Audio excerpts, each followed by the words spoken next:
আসসালামু আলাইকুম everyone, welcome back to my another video. আজ আমি আপনারা লাগে শেয়ার করবো রুই মাছ দিয়া শিম রেসিপিটা। আমরা সবাই তো শিম রাঁধতে পারি, বাট আমি কিলাখান রাঁধি আপনারা লাগে শেয়ার করলাম। আপনারা ভিডিওটা শুরু থেকে শেষ পর্যন্ত দেখার চেষ্টা করবা। আমি এখানে শিমটারে খাটিয়া দইয়া রাখি দিছি, এখানে প্রায় 1 কেজির মতো শিম আছে। আমি রুই মাছটা নিছি 12-13 পিসের মতো। আমি এটারে খাটিয়া দইয়া লবণ দিয়া মাখাইয়া, হলুদ আর লবণ দিয়ে মাখাইয়া রাখেছি ফ্রাই করার লাগে।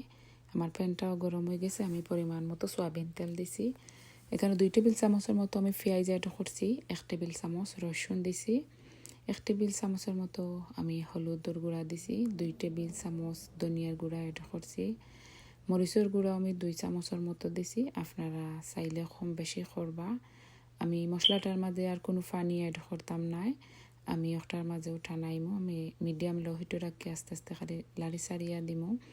কেন আমি লবণটা অ্যাড করে লাইলাম, আমি লবণটাও ওলা অ্যাড করি, আপনারা আন্দাজ অনুযায়ী দিবা। আমার মশলাটাও ফ্রাই হয়ে গেছে, আমি শিমটা অ্যাড করে লাইলাম। এখানেও আমি 5-6টার মতো আমি আলু অ্যাড করছি খাটিয়া। আপনারা একটু স্কিপ করতে পারবা, যদি ভালো পাইন তাহলে আলু অ্যাড করবা। আমি এদিকে ফ্রাই প্যানের মাঝে আমি দিলাইছি মাছটারে বাজার লাগি। আমার শিম হইতে হইতে আমার মাছটাও ফ্রাই হয়ে যাব। আমি ডাকিয়া দিলাই 5-6 মিনিটের লাখান, কারণ শিম থাকি প্রচুর পরিমাণে পানি বার হয়।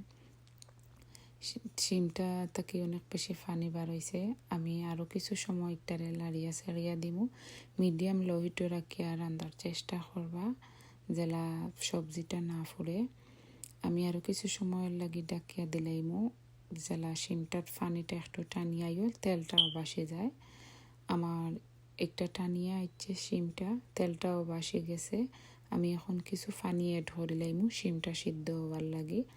আমি কিন্তু জোলের লাগে আর কোনো পানি অ্যাড করতাম নাই, আমি একবারে দিলাইছি। এখানেও আরও 10 মিনিটের লাগান সিদ্ধ হওয়ার লাগে দিলাইছি। আমি এখানে এখন মাছটাও অ্যাড করে লাইমু, আমার একটা সিদ্ধ হয়ে গেছে। আমি এখানে 13 পিসের মতো মাছ নিছি। এখন আমি মাছটারে আস্তে আস্তে লাড়িয়া দিমু 2-3 মিনিটের লাখান। আমি মাছটা দিলা না ভাঙ্গে আমি লাড়িয়া দিয়া গুড়িয়া দিলাইমু কত সময় করে লাগি, 10 মিনিটের লাগে জাল হওয়ার লাগে। আপনারা একবার বাসাতে রান্ধিয়া ট্রাই করে দেখবা আমার লাখান, আর খাইয়া কমেন্ট সেকশনে জানাইবা। আমার ভিডিও যদি ভালো লাগে তাহলে লাইক, শেয়ার অ্যান্ড কমেন্ট করবা। এখন আমি ধনিয়া পাতাটাও অ্যাড করে লাইছি।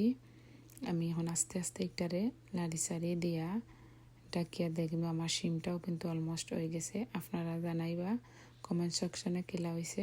সব ভালো থাকবা, সুস্থ থাকবা। আল্লাহ হাফিজ।